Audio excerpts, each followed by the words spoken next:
Therefore, we are beginning with the topic instantaneous velocity and instantaneous acceleration, meaning अभी, इसी वक्त, इसी क्षण, राइट? तो dx by dt क्या है? v instantaneous. अब dx by dt में ये भी तो चेंज है, dx का मतलब क्या? चेंज इन x, dt का मतलब क्या? Change in t। बस दिक्कत ये थी कि एवरेज निकालते time the time interval the instances were so far apart, नहीं लगता दैट मैं d by dt करके वो v की जगह पे दोबारा dx by dt नहीं लिख सकता। तो जब इसको आप ओपन करेंगे तो एक नया ऑपरेटर बन जाएगा, इसको बोलते हैं d2x अपॉन dt स्क्वायर। ध्यान से देखिए, ऊपर d मल्टीप्लाई हुआ d स्क्वायर हो गया, नीचे dt मल्टीप्लाई हुआ dt स्क्वायर हो गया। इसे समझाने का तरीका है ताकि दिमाग को डिफरेंशिएट हो सके बस। तो पहला पॉइंट क्या है? dv by dt। What is dv by dt? What is this? तो this is dv by dt यानी rate of change of velocity and what is that?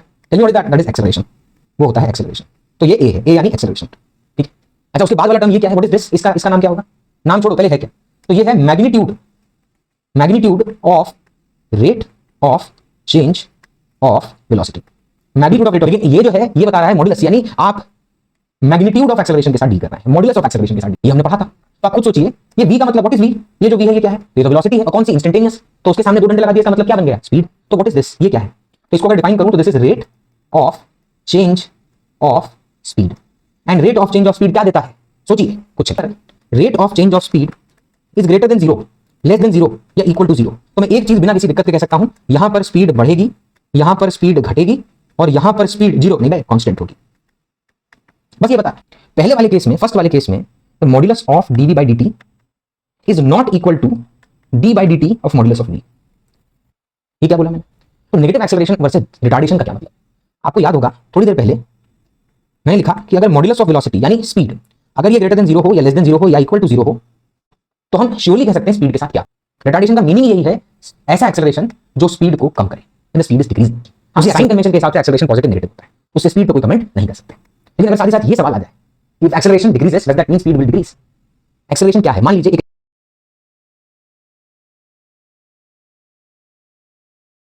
नमस्कार दोस्तों, अभी कुछ टाइम पहले की बात है कि एक बच्चा बड़ा ही परेशान हताश बैठा हुआ था। मैं उसके पास गया, मैंने पूछा भाई क्या हुआ, क्यों इतना परेशान है? तो उसका जवाब था कि सर जो नीट का एग्जाम आएगा उसके लिए परेशान हूं, उससे डर लग रहा है, बहुत ज्यादा हताश हो गया हूं। 11वीं का बच्चा था वो, 3 महीने हुए थे 11वीं शुरू हुए तब की बात है, और उसको चिंता है 12वीं खत्म होने के 2 महीने बाद जो नीट का एग्जाम होगा उसकी। तब मैंने उसे सिर्फ एक ही बात कही कि जीवन में जब आप फ्यूचर के लिए डर में और पास्ट के लिए परेशान रहेंगे तो आप जीवन जीने का जो सही अर्थ है, that living in the moment, being present where you are, वो नहीं हो पाए। रीजन बीइंग, जब आप इस चीज से चिंतित होंगे कि तब क्या होगा, तो मुझे बताओ, वो तो आपने सोच लिया कि आपको जहां जाना है, you have already thought about it, you have already taken the decision to work for it.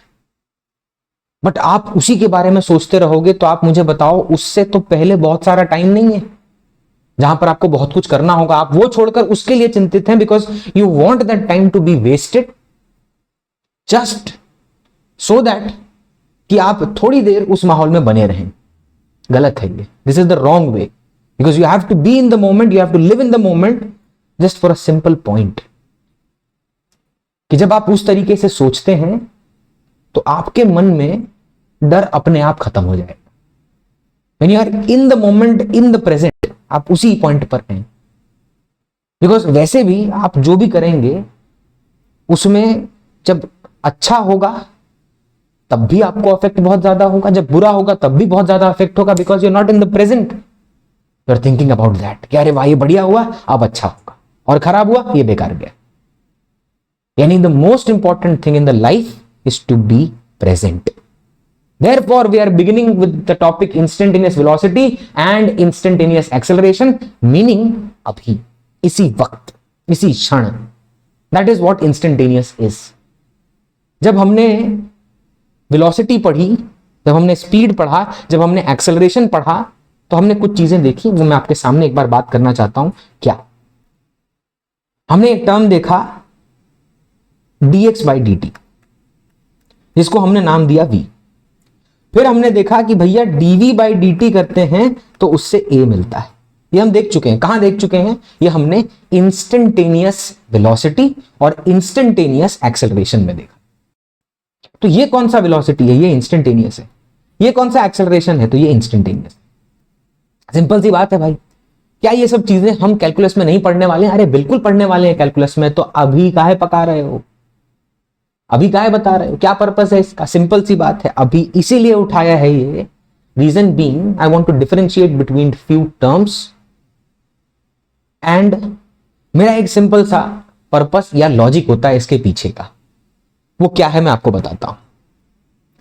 मेरा एक सिंपल सा लॉजिक ये है कि मैं जब अगले किसी, जैसे मैं कैलकुलस पे जब जाऊंगा तो उससे पहले मैं ये चर्चा इसीलिए कर रहा हूं ताकि एक माहौल बन जाए कि अच्छा ये तो सुना था, ये तो देखा हुआ है। जैसे ही आपका दिमाग ये फील कर लेता है the hindrance, the reluctance to stop that information in going into your mind, तो आपके दिमाग में वो जो जाना चाहिए, वो जो इंफॉर्मेशन ग्रास्प होनी चाहिए, जो घुस जानी चाहिए, वो रुक जाती, वो हिंडर होती। वो हिंड्रेंस कम हो जाएगा जब आपने कुछ चीजें सुनी होंगी। वाह, भावनाएं। तो आप ये समझ सकते हैं कि इस पर्टिकुलर पॉइंट पर instantaneous velocity and instantaneous acceleration पे जब चर्चा होती है तो ये डेफिनेशन है, यानी what is v instantaneous dx by dt। अच्छा, इसको पढ़ूंगा कैसे, what is the meaning of this? तो मैं इसको बोलूंगा डिफरेंशिएशन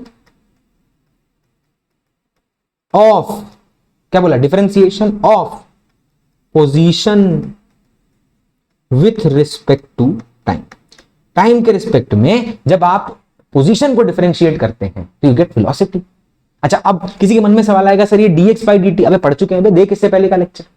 ऑब्वियसली सीधा यही कूद जाओगे, भाई साहब पाप लगेगा, माता रानी पाप लगाएगी, ऐसा नहीं करते भाई। तो dx by dt क्या है? v instantaneous.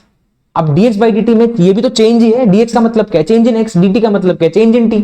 बस दिक्कत ये थी कि एवरेज निकालते time, the time interval, the instances were so far apart that the change was, आप उसको कैलकुलेट कर पा रहे थे।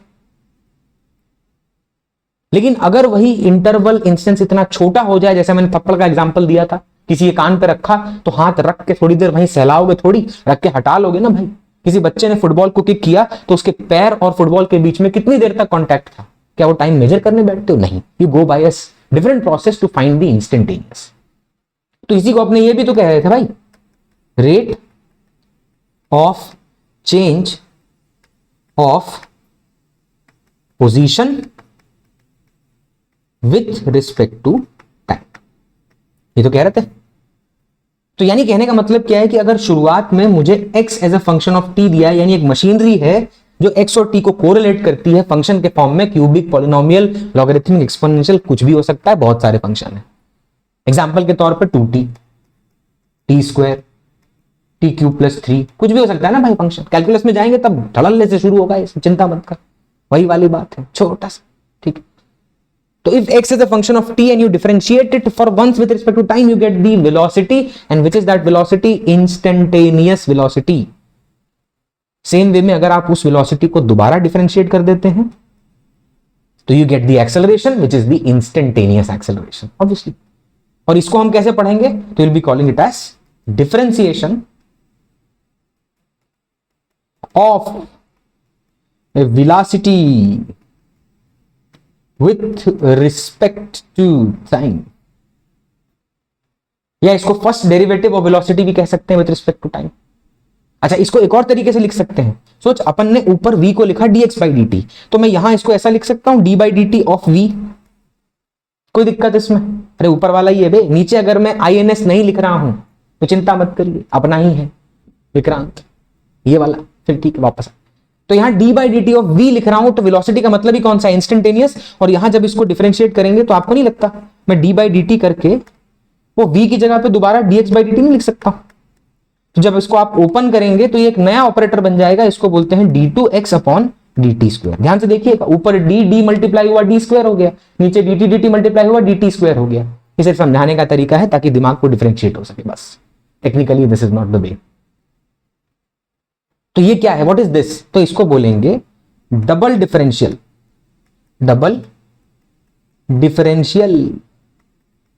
Of position with respect to time.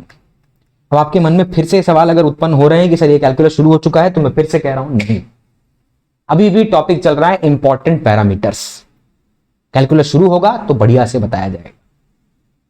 तो ये जो हमने लिया यहां पर, ये जो पॉइंट उठाया डबल डिफरेंशियल, यानी अगर मैं पोजीशन को 2 बार डिफरेंशिएट कर दूं, वैसे कोई तरीका है नहीं, एक एक करके ही डिफरेंशिएट करना है। पहले आप x as a function of t को डिफरेंशिएट करेंगे तो आपको v मिलेगा, और वो कोई दूसरा फंक्शन होगा, आप उसको डिफरेंशिएट करेंगे तो a मिलेगा। यही प्रोसेस है, एक के बाद एक ही करते हैं। और डिफरेंशिएट कैसे करते हैं ये हम सीख चुके हैं, कहां, मैथमेटिकल टूल्स में, और क्यों करना है वो मिलेगा कैलकुलस में। जैसे ही वो तीनों लिंक बैठ जाएंगे भैया, कैलकुलस की कहानी वहीं पे शुरू। आपको लगेगा मैं खत्म बोलने वाला हूं, नहीं, शुरू। क्यों? क्योंकि आगे के चैप्टर्स में नहीं करना है क्या, खाली वहीं, वहां तो खाली फील जनरेट हो जाएगी, क्यों करते हैं, फिर करते ही रहेंगे। ठीक, तो अब ये जो समझाया मैंने, ये क्यों, ताकि इसके बारे में चर्चा हो सके। अब कहीं ऐसे टर्म्स आपको लिखे मिल गए तो आपको डरने की जरूरत नहीं है। मैं फिर से कह रहा हूं, कैलकुलस में जाके इन पे चर्चा अलग से होगी, लेकिन अभी क्योंकि माहौल बना हुआ है इन चीजों का, तो उसका सहारा उठाते हैं, उसका सहारा लेकर फायदा उठाते हैं। ठीक है, तो अब अगर हम, क्योंकि हम सिर्फ सहारा नहीं लेते हैं, हमें चाहिए फायदा। सहारा लेकर आप 2 साल ऐसा मक्खन जैसा स्मूथ निकल जाएगा, बट अपने को चाहिए फायदा, सिलेक्शन। ठीक, तो पहला पॉइंट क्या है, dv by d t. What is dv by d t, what is this? तो this is dv by d t, यानी rate of change of velocity. And what is that, tell me what is that? That is acceleration, वो होता है acceleration. तो ये ए है, ए यानी acceleration. ठीक है, अच्छा उसके बाद वाला टर्म ये क्या है, व्हाट इज दिस? इसका नाम क्या होगा? नाम छोड़ो, पहले है क्या? तो ये है magnitude, magnitude of rate of change of velocity. Magnitude of rate of change of velocity, magnitude, modulus. वो 2 डंडे क्या बताते हैं भैया, जो भी चीज आए, नेगेटिव आए तो पॉजिटिव निकाल।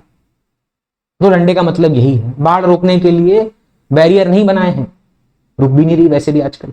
ठीक है, लेकिन ये जो है ये बता रहा है मॉड्यूलस, यानी आप मैग्नीट्यूड ऑफ एक्सेलरेशन के साथ डील कर रहे हैं, मॉड्यूलस ऑफ एक्सेलरेशन के साथ डील कर। जब आप इस क्वांटिटी के बारे में बात करते हैं, ये वाली क्वांटिटी, पहली वाली जो है, तो ये क्वांटिटी एक वेक्टर क्वांटिटी दे रही है। आप खुद सोचिए, rate of change of velocity gives us acceleration. What is acceleration? Vector और स्केलर? वेक्टर।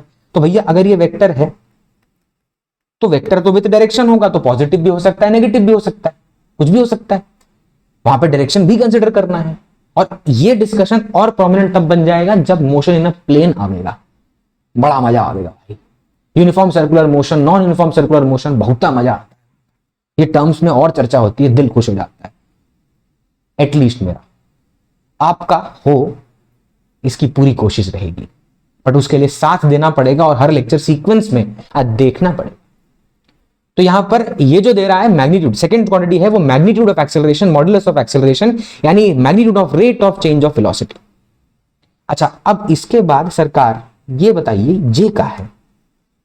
तो आपको याद है हमने एक चीज पढ़ी थी, instantaneous speed and instantaneous velocity. वहां पर मैंने आपको कहा था कि instantaneous speed is modulus of instantaneous velocity. Instantaneous speed is modulus of instantaneous velocity. अब ध्यान दीजिएगा कि यहां पर मैं कोई ऐसा सिंबल नहीं लगा, बाहर बढ़िया बारिश हो रही है, अगर बादल गरजने की आवाज आए तो एंजॉय करिए, परेशान मत होइए। ठीक, तो ये जो ए के ऊपर एक सिंबल लगाया, ये क्या है? ये वेक्टर का सिंबल है, लेकिन ये यहां नहीं पढ़ते, तो हटा देते हैं। ये कहां पढ़ते हैं भैया? ये पढ़ेंगे मोशन इन अ प्लेन में। जब 2D में जाएंगे तब वेक्टर के साथ चर्चा होगी, शुरू बढ़िया से एकदम टाइप ऑफ फिजिकल क्वांटिटी पे चर्चा होगी और आगे बढ़ेंगे। तो यहां पर आप देखिए, instantaneous speed is magnitude of instantaneous velocity, ये हमने पढ़ा था। तो आप खुद सोचिए, ये v का मतलब, व्हाट इज v? ये जो v है ये क्या है? ये तो वेलोसिटी है, और कौन सी? इंस्टेंटेनियस। तो उसके सामने 2 डंडे लगा दिए, इसका मतलब क्या बन गया? स्पीड। तो व्हाट इज दिस? ये क्या है? तो इसको अगर डिफाइन करूं तो this is rate of change of speed. And rate of change of speed क्या देता है? सोचिए, कुछ नहीं, नो स्पेसिफिक ये सिर्फ एक चीज है जो निकाल रहे हैं। नो स्पेसिफिक टर्म, ये कोई स्पेसिफिक टर्म नहीं देता। अच्छा पीछे छुप गया था कोई, no specific term is given in this case. जैसे इसमें एक्सेलरेशन मिला, इसमें मैग्नीट्यूड ऑफ एक्सेलरेशन मिला, इस वाले में no specific term is given, you are just finding the rate of change of speed, as simple as that. And it's very simple to understand. किसी particle की स्पीड बढ़ रही है कि घट रही है, वो इससे या इससे नहीं पता चलता, वो इससे पता चलता है। अब अगर मैं इसको मैथमेटिकल टूल से कनेक्ट करूं, जो हमने पहले पढ़ा था, तो हमको पता चलेगा कि स्पीड वर्सेस टाइम कर्व का स्लोप जे वाली क्वांटिटी है। जो ये वाली क्वांटिटी है, ये स्पीड वर्सेस टाइम कर्व का जो स्लोप देगा टेंजेंट का, वो है। लेकिन अब सोचिए, बोल दूंगा तो फिर तो वही हो गया कि सर इतना तोड़ा क्यों, जब वहीं कूद जाना था तो वहीं कूद जाते, क्यों इतना माहौल बनाया? तो नहीं, अभी इसको इतना छोड़, स्लोप वो पे रहे। ये क्या देता है? Rate of change of speed. अच्छा, अब अगर rate of change of speed is greater than 0, less than 0 या इक्वल टू 0, तो मैं एक चीज बिना किसी दिक्कत के कह सकता हूं, यहां पर स्पीड बढ़ेगी, यहां पर स्पीड घटेगी, और यहां पर स्पीड 0 नहीं भाई, कांस्टेंट होगी। बस ये बता, जब आप इसके पहले इन दोनों पे फोकस्ड है ना, ये वाला और ये वाले पे फोकस्ड हैं, तो ये वेलोसिटी के बारे में बात कर रहा है, मतलब मैग्नीट्यूड एंड डायरेक्शन दोनों पे फोकस्ड है। अरे भले इस पे मॉड्यूलस लगा दिया तो वो वैसे भी एक्सेलरेशन का मैग्नीट्यूड दे रहा है, बट पहले तो आप उस क्वांटिटी के साथ डील कर रहे हैं ना, जिसमें मैग्नीट्यूड और डायरेक्शन दोनों है। तो अगर मान लीजिए मैं आपको ये बोलूं कि सर इरेज कर दिया, ओके सर, तो अगर मान लीजिए मैं आपको ये बोलूं कि rate of change of speed is greater than 0, तो स्पीड बढ़ती है, rate of change of speed is less than 0, तो स्पीड घटती है, और rate of change of speed 0 है तो स्पीड कांस्टेंट रहती है। और यहां पर साथ ही साथ एक बात और सुन लीजिए, if a particle is moving along a straight line,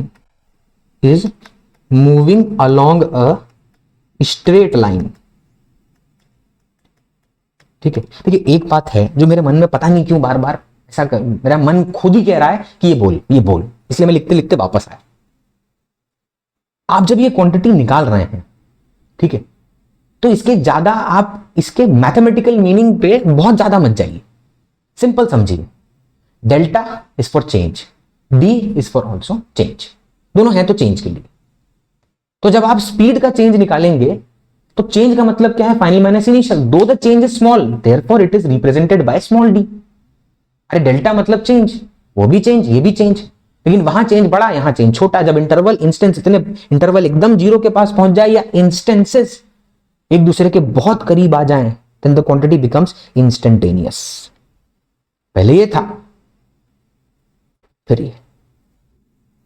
तो इसका मतलब ये हुआ कि अगर चेंज ही निकाल रहे हैं और किसी का चेंज टाइम के रिस्पेक्ट में पॉजिटिव है, इसका मतलब बढ़ ही रहा होगा ना। और अगर किसी का चेंज टाइम के रिस्पेक्ट में नेगेटिव है, इसका मतलब बाद वाली क्वांटिटी कम, इनिशियल वाली ज्यादा, इसे घटना कहते हैं। और यहां पर दोनों क्वांटिटी सेम है। क्या कहा मैंने? दोनों क्वांटिटी सेम है, इसीलिए चेंज 0 है। अब उस पॉइंट पर आते हैं जिससे ये वाला सेगमेंट खत्म हो। आगे और भी हैं चीजें, ठीक है। If a particle is moving on straight line, अगर वो स्ट्रेट लाइन पे मूव कर रहा है विथ टर्निंग और रिवर्सिंग डायरेक्शन, ये पहला, या दूसरा हो सकता है विदाउट टर्निंग और रिवर्सिंग, एक ही बात है दोनों की, ठीक है। तो अगर विथ टर्निंग का मतलब क्या है? रिवर्स कर रहा है। विदाउट टर्निंग और रिवर्सिंग का मतलब क्या है? कि टर्न नहीं कर रहा है। तो अगर पार्टिकल स्ट्रेट लाइन पे मूव कर रहा है और विथ टर्निंग यानी पलट गया, दूसरा विदाउट टर्निंग यानी पलटा नहीं पलट रहा है, तो मैं एक बात है जो यहां पर बता रहा हूं, सुनिएगा ध्यान से। पहले वाले केस में, फर्स्ट वाले केस में, the modulus of dv by dt is not equal to d by dt of modulus of v। ये क्या बोला मैंने कहा पार्टिकल पलट रहा है भाई, अपने जर्नी में पलट रहा है। इसका रीजन मिलेगा कैलकुलस में, और बेटर एक्सप्लेनेशन मिलेगा यूसीएम के बाद। लेकिन अभी एक छोटा सा थॉट है जिसका बीज बोकर छोड़ देते हैं, ताकि ये दिमाग परेशान रहे कि ये क्या है। तो डीवी बाई डी टी का मॉडुलस लिखने का मतलब है कि हम rate of change of velocity का मैग्नीट्यूड देख रहे हैं। ये जो क्वांटिटी है सर के पीछे, ये वाली, और ये जो क्वांटिटी है ये rate of change of speed है। तो अगर पार्टिकल का डायरेक्शन चेंज हो रहा है तो जिस इंस्टेंस पर पार्टिकल पलटेगा उसके पहले और उसके बाद की कहानी सुनिएगा। अगर कोई पार्टिकल किसी लाइन पर मूव कर रहा है, ये लाइन ऑफ मोशन है, ठीक है, और वो यहां से यहां गया, किसी पॉइंट तक गया और यहां पर मान लीजिए पलट गया, ऐसे पलट गया, मतलब इधर से इधर जा रहा था, ये वाले पॉइंट पर आया और पलट के वापस आने लगा। अब जैसे ये पलट के यहां से वापस आने लगेगा तो इस पर्टिकुलर पॉइंट से पहले और इस पर्टिकुलर पॉइंट के बाद क्या हो रहा है, तो इसके पहले स्पीड जो है वो कम हो रही है, अबे तभी तो पलट पाएगा, नहीं तो कैसे पलटेगा। और इसके बाद जो है वो स्पीड बढ़ रही है। लेकिन एक चीज ध्यान रखिएगा कि अगर डीवी बाई डी टी की बात कर रहे हैं तो वो तो एक्सेलरेशन देता है, और एक्सेलरेशन हमेशा, मान लीजिए अगर वो कांस्टेंट एक्सेलरेशन से मूव कर रहा है, मान लीजिए, समझने के लिए कह रहा हूं, मान लीजिए तो कांस्टेंट एक्सेलरेशन से मूव कर रहा है, तो डीवी बाई डी टी के मॉड्यूलस की वैल्यू तो हमेशा सेम होगी। लेकिन d by d t of modulus of v, यानी ये वाली क्वांटिटी, तो पलटने से पहले और पलटने के बाद बदल गई, यानी ये दोनों सेम नहीं है। और अगर यही चीज उसके बारे में बात हो रही है कि जहां आपका पार्टिकल टर्न कर रहा है, रिवर्स ले रहा है, ठीक है, उस पर तो चर्चा हो गई। लेकिन अब हमारा पार्टिकल क्या कर रहा है, नहीं टर्न लेगा, पलटेगा नहीं, उसका मन नहीं है, सीधा जाएगा। तो उस केस में हम बिना किसी दिक्कत के कह सकते हैं modulus of d v by d t is equal to d by d t of modulus of v. ये दोनों सेम है। क्यों? Because particle is not turning. अगर टर्न नहीं ले रहा है और पार्टिकल स्ट्रेट लाइन पाथ पे चला जा रहा है तो उस केस में magnitude of acceleration and the rate of change of speed will B same. But अगर पलट गया तो पलटने से पहले और पलटने के बाद जे वाली क्वांटिटी बदल जाएगी, और ऐसा होने पर हम इन्हें इक्वल नहीं कह सकते। अब जो नेक्स्ट पॉइंट है वो है टाइप्स ऑफ मोशन। मोशन कितने तरीके के होते हैं? तो पहला है based on velocity. Based on velocity. Velocity vector है कि स्केलर है भैया? वेक्टर है। और जब भी कोई क्वांटिटी वेक्टर हो तो magnitude as well as direction should be kept in mind. आप उस क्वांटिटी के साथ वेक्टर स्केलर लगाते ही ये ध्यान रखना शुरू कर देते हैं। इसीलिए पहले डिस्कस किया, बट बहुत ही बेसिक तरीके से किया। प्लेन में फिर से करेंगे, शुरू करेंगे तब। तो यहां पे टाइप्स ऑफ मोशन क्या है? तो बेस्ड ऑन वेलोसिटी। अगर वेलोसिटी कांस्टेंट है, यानी ना तो पार्टिकल की स्पीड चेंज हो रही है ना तो डायरेक्शन ऑफ मोशन चेंज हो रहा है, then when the velocity is constant we call it as uniform motion. Uniform motion, या थोड़ा सा मैथमेटिकल टर्म्स में कहूं तो when the velocity is independent of time and position. Independent of time and position, that means the velocity is invariant, it is not dependent on position or time. So in that case we call it uniform motion. But अगर velocity variable हो, अगर velocity क्या हो? variable हो, तो हम उसे बोलते हैं non uniform motion। non uniform motion। और अगर यही चर्चा second point based on acceleration की जाए, बेस्ड ऑन एक्सेलरेशन की जाए, ठीक है, बेस्ड ऑन एक्सेलरेशन की जाए, तब क्या करेंगे? देखिए एक बात समझिए, यहां पे जब आपने बेस्ड ऑन वेलोसिटी बात की तो वेलोसिटी कांस्टेंट थी, यानी independent of time and position, और जब ये वेरिएबल है तो उसे बोलते हैं नॉन यूनिफॉर्म मोशन। अंडरस्टूड है? ये बोलने का मतलब वेलोसिटी पे चर्चा हो रही है। कोई टर्म लिखा है यहां पर नॉन यूनिफॉर्म मोशन से क्या समझेंगे? कुछ नहीं, तो बता दिया कि उसके बारे में वेलोसिटी सोचने का। वेरिएबल तो नॉन यूनिफॉर्म, कांस्टेंट तो यूनिफॉर्म, और यूनिफॉर्म मतलब कांस्टेंट, नॉन यूनिफॉर्म मतलब वेरिएबल, सिंपल। तो वेलोसिटी वेरिएबल है, इसका मतलब क्या है? अगर ये इंडिपेंडेंट है तो ये डिपेंडेंट होगा। सेम वे में बेस्ड ऑन एक्सेलरेशन क्या बोलेंगे? तो बेस्ड ऑन एक्सेलरेशन, अगर acceleration which is a vector quantity is constant, तो we call it uniformly accelerated motion. Uniformly accelerated motion. अब यहां पे तो क्या है, टर्म चीख चिल्ला के बता रहा है भाई एक्सेलरेशन की बात हो रही है, तब तो कोई दिक्कत नहीं, यहां थोड़ी बता रहा था, तो ये इंपॉर्टेंट था, है तो ये भी। और साथ ही साथ अगर एक्सेलरेशन वेरिएबल हो, मैंने बता दिया वेरिएबल होने का क्या मतलब है, डिपेंडेंट होना। किस पे? पोजीशन और टाइम पे। किसी एक पे भी होगा तो भी चलेगा, दोनों पे है तो भी। तो if acceleration variable we call it non uniformly accelerated motion. अब आपके मन में एक सवाल आएगा कि सर आपने जब सिलेबस पढ़ाया था, ठीक है, सवाल भी मैं ही पूछ रहा हूं, जवाब भी मैं ही दूंगा, तो तब आपने बताया था कि सर सिलेबस में यूनिफॉर्मली एक्सेलरेटेड मोशन एक टॉपिक है और कैलकुलस एक टॉपिक है। तो यूनिफॉर्मली एक्सेलरेटेड मोशन तो आपने टॉपिक में लिखा, but non uniformly accelerated motion क्यों नहीं लिखा टॉपिक का नाम? नहीं पढ़ाओगे क्या?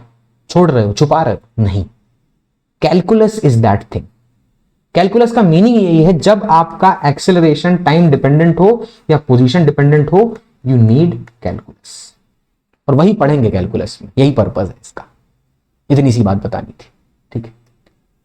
अब एक सवाल है जो मेरे लिए अभी जानना बहुत इंपॉर्टेंट है, और ये थोड़े से रैंडम चीजें हैं जो मैं बीच में ला रहा हूं। I am trying to connect them but somehow, अब सिर्फ इन्हीं के टॉपिक्स बनते तो बहुत छोटे छोटे लेक्चर्स हो जाएंगे, इसीलिए मैं इनको एक सीक्वेंस में ले रहा हूं। तो नेगेटिव एक्सेलरेशन वर्सेस रिटार्डेशन का क्या मतलब? आपको याद होगा थोड़ी देर पहले मैंने लिखा कि अगर मॉड्यूलस ऑफ वेलोसिटी यानी स्पीड, अगर ये ग्रेटर देन 0 हो या लेस देन 0 हो या इक्वल टू 0 हो, तो हम श्योरली कह सकते हैं स्पीड के साथ क्या होगा। भाई dv बाई dt, अगर मान लीजिए dv बाई dt मतलब एक्सेलरेशन, खाली इसके साइन पे कैसे जवाब देंगे क्या हो रहा है? अरे वेलोसिटी एक वेक्टर क्वांटिटी है भाई, डायरेक्शन चेंज होने से भी हो सकता है चेंज हो रही हो, तो वेक्टर के बारे में बात नहीं हो रही है। यहां पे किसके बारे में बात हो रही है मुझे बताओ, आप खुद ही बोलो, यहां पे किसके बारे में चर्चा हो रही है? ये क्या है? तो ये है मैग्नीट्यूड ऑफ वेलोसिटी यानी स्पीड, और स्पीड तो सिर्फ मैग्नीट्यूड होता है, न्यूमेरिकल वैल्यू विद यूनिट, खत्म बात। तो मुझे बताओ इससे नहीं पता चल जाएगा स्पीड का क्या हो रहा है? अरे ऑब्वियसली पता चलेगा।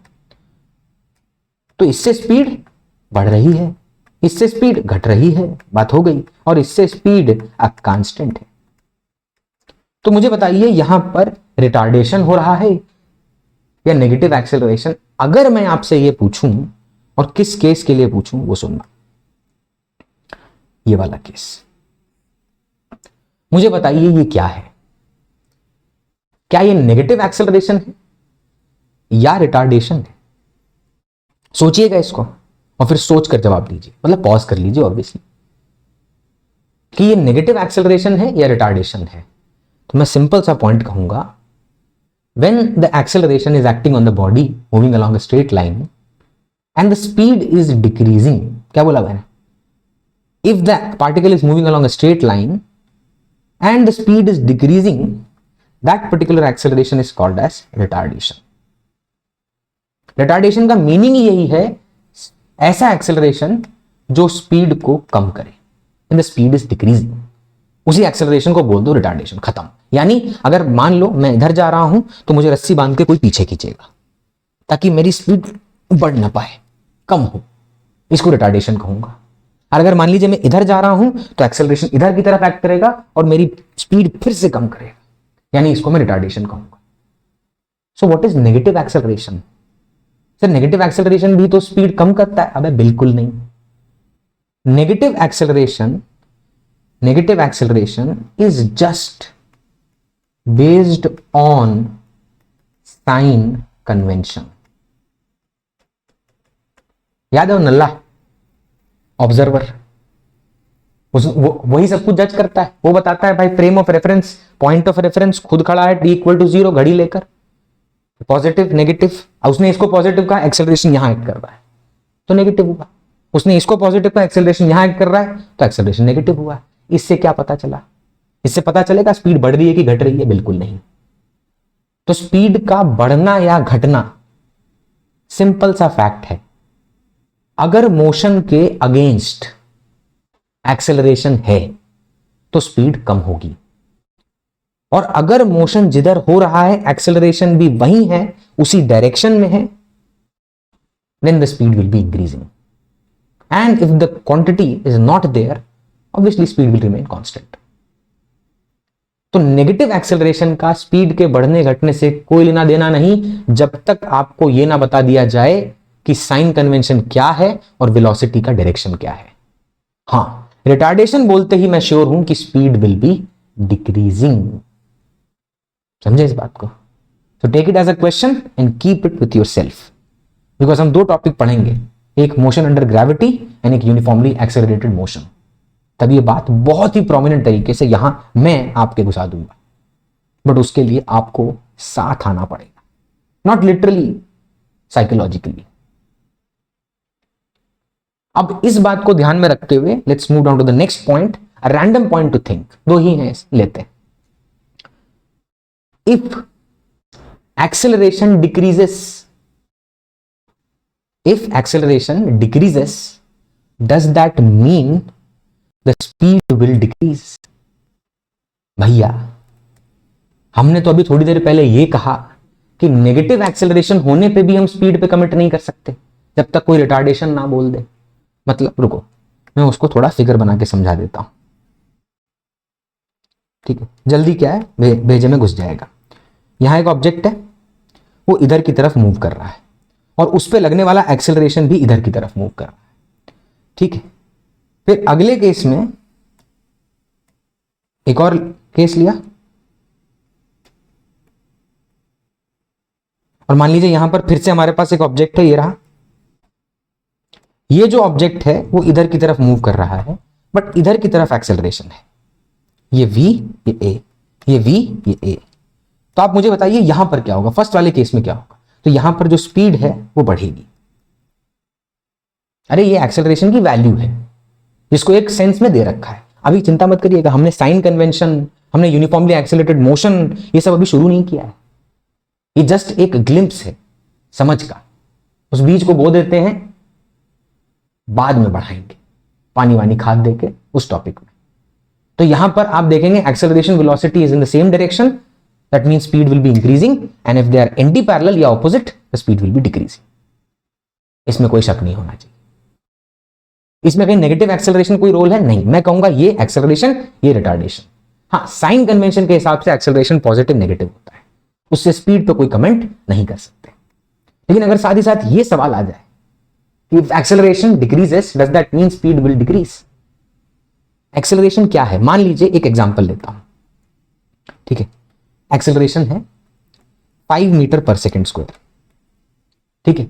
थोड़ी देर बाद एक्सेलरेशन हो गया 4 मीटर पर सेकेंड स्क्वायर, फिर 3, फिर 2, बस यहीं तक जाते हैं, नहीं तो मजे लेने में यही टाइम निकल जाएगा, ठीक है?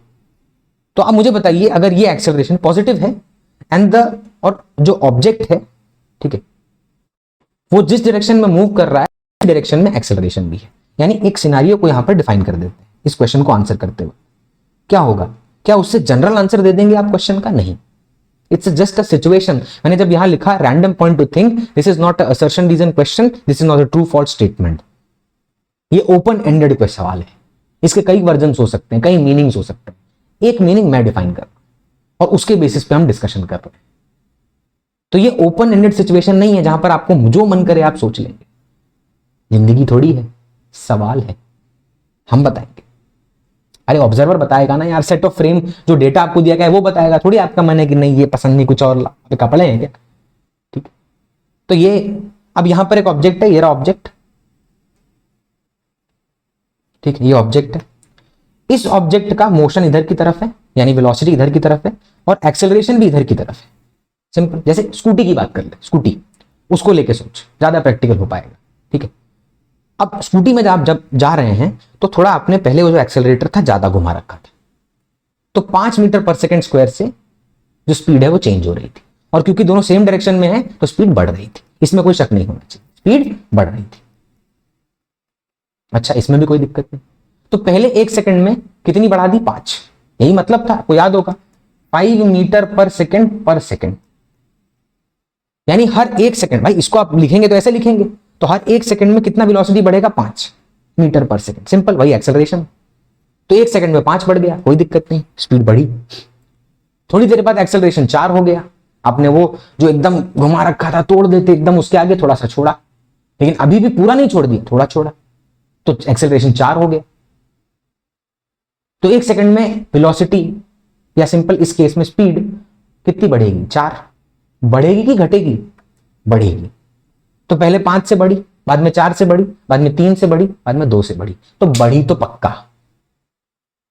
और मैं फिर से बता रहा हूं, this is not an open ended question, a situation is given, based on this we are trying to answer this, so that एक थॉट आपके मन में चला जाए। बस ये सारी चीजें जनरलाइज्ड वे में कब खत्म होंगी? When the whole chapter will be completed and the plane part is also completed, because वहां पर यूसीएम और प्रोजेक्टाइल भी आता है, तब मजा आता है ये सब सोचने में। और इसके और वर्जन भी हो सकते थे, मान लीजिए ये ऑपोजिट डायरेक्शन में होता तो, एक्सेलरेशन वेलोसिटी के अगेंस्ट होता तो, ठीक है। तो यहां पर आप नोटिस करिए, पहले 5 से बढ़ा, बाद में 4 से बढ़ेगा, बाद में 3 से बढ़ेगा, बाद में 2, लेकिन बढ़ेगा। सो what is acceleration? Acceleration is the rate of change of velocity, है तो रेट ऑफ चेंज। तो अगर एक्सेलरेशन कम हो गया यानी बढ़ेगा, बट कम रेट से बढ़ेगा। समझ है? ये गेटिंग इट और नॉट? दोबारा सुनिएगा अगर ये पॉइंट नहीं क्लियर हुआ तो, मैं क्योंकि फिर से कह रहा हूं, this is an open ended situation नहीं है ये, यहां पर कोई भी चीज के लिए सोचेंगे रैंडम कि ऑपोजिट होता तो क्या होता, साथ होता तो क्या होता, परपेंडिकुलर होता तो क्या, अरे गिवन सिचुएशन है, ये दे दी, इसका सोच। और ये नेगेटिव नहीं है, मैंने दे दिया वैल्यू भी, साइन कन्वेंशन नहीं दिया तो चिंता मत करना, सिचुएशन दी है, अभी साइन पे गए ही नहीं है, तब सोचो। तो अगर एक्सेलरेशन कम हो रहा है, इसका मतलब वेलोसिटी के बढ़ने का रेट कम हो रहा है। रेट बढ़ तब भी रही तो हमारी speed will decrease? No, the speed will still increase for the given situation in which the acceleration is supporting the velocity, is in the same direction of velocity. Scooty की बात की मैंने, जैसे स्कूटी में होता है ना कि आप एक्सेलरेटर को कम करते जाएंगे तो आपकी स्पीड कम थोड़ी होने लगेगी, उस बढ़ोतरी का जो रेट है कि पहले 1 सेकंड में 5 से बढ़ी, फिर अगले 1 सेकंड में 4 से बढ़ेगी, फिर अगले 1 सेकंड में 3 से, फिर अगले 1 सेकंड में 2 से, लेकिन बढ़ेगी जरूर। ठीक है, स्कूटी थोड़ी पीछे चली जाएगी बे कि सर वो लीवर जो है उसको पूरा घुमा के उल्टा करने लग जाते हैं, कुछ नहीं होगा, उसका कवर घूम जाएगा बस, गाड़ी के साथ कुछ नहीं होगा। नेक्स्ट है random point to think, if acceleration increases does that mean speed will also increase? सोचें, ये ओपन एंडेड नहीं, तो इसके लिए एक सिचुएशन लेकर सोचते हैं। सिचुएशन क्या है सुनिएगा, सिचुएशन ये है कि लेट्स से फिर से हमारे पास एक ऑब्जेक्ट है, ठीक है, ये रहा ऑब्जेक्ट, इस डायरेक्शन में उसका मोशन और इस डायरेक्शन में उसकी एक्सेलरेशन है, यानी इस बार एक्सेलरेशन जो है वो स्पीड के अगेंस्ट है। यानी एक चीज तो श्योर है, क्या कि स्पीड तो घटेगी, स्पीड क्या होगा? घटेगी। अच्छा, अब इसने कहा इफ द एक्सेलरेशन इंक्रीजेस, मान लीजिए आपने इस एक्सेलरेशन को बढ़ा दिया, मैं फिर से कह रहा हूं this is not an open ended case कि इसका लगे सर ये जनरल आंसर दे रहे हो आप, नहीं, ऐसा नहीं है, एक स्पेसिफिक सिचुएशन लिया, और इससे पहले भी मैंने यही किया, एक स्पेसिफिक सिचुएशन लेकर इसको आंसर कर रहे हैं। सोचिएगा अपने टाइम पर, कमेंट्स में लिखिएगा कि और क्या वर्जन्स पॉसिबल हैं, विल डिस्कस दैट आल्सो, क्योंकि जनरलाइज तो करेंगे ही, क्वेश्चन डिस्कस करेंगे तो ये पॉसिबिलिटीज आएंगी, इनफाइनाइट है। ठीक है, तो इस केस में क्या होगा? तो एक्सेलरेशन वेलोसिटी के अगेंस्ट है, तो एक तो बात तय है कि स्पीड तो घटेगी, इसमें कोई शक नहीं। लेकिन अगर मान लीजिए एक्सेलरेशन की वैल्यू, वो कह रहा है एक्सेलरेशन इंक्रीजेस, तो इस केस में स्पीड तो पहले ही घट रही है, अब आप एक्सेलरेशन बढ़ा भी लो 3 से 4 कर दो तो और घटने लगेगी स्पीड, हाँ कि ना? स्पीड और घटने लगेगी, क्योंकि एक्सेलरेशन स्पीड, जब एक्सेलरेशन को आप डिफाइन करते हैं तो वो वेलोसिटी बाय टाइम नहीं है, वो change in velocity upon time, rate of change. तो अगर वो क्वांटिटी ज्यादा हो रही है, अगेंस्ट है पहली बात, और ज्यादा हो रही है, तो स्पीड को ज्यादा रेट से घटाएगी, लेकिन घटाएगी क्यों? Because we have taken a situation in which the velocity is against, और you can say the acceleration is against the velocity, means retardation. तो आप रिटार्डेशन को और बढ़ाएंगे, ब्रेक आपने थोड़ा सा प्रेस किया, अब और प्रेस कर देंगे तो आपको क्या लगता है? स्पीड बढ़ेगी, अब स्पीड कम होगी। और इस दिस पर्टिकुलर केस ऐसे और भी सिचुएशंस हैं, कमेंट में जरूर लिखिएगा। Will have a discussion after we have completed relative motion. वो मेरा कर्तव्य है, मैंने ये सिचुएशन डाली ही इसलिए ताकि इसके n नंबर ऑफ सिचुएशंस को मैं आपसे डिस्कस करूं, बट अभी मैंने वो छोटा सा बीज बो दिया।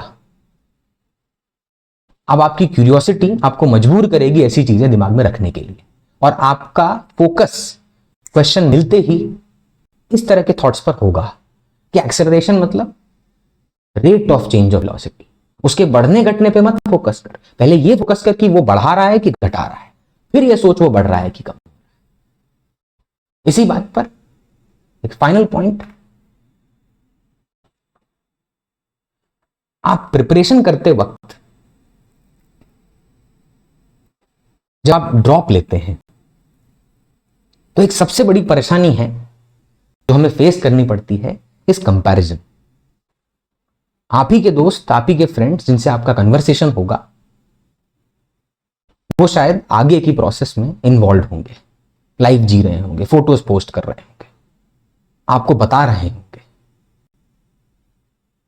तब आपका दिमाग आपको मजबूर करेगा जीवन में कुछ भी कर लेने के लिए, in the sense take any course so that you get into that mainstream, ताकि आपको साइकोलॉजिकल जो बर्डन है वो हट जाए।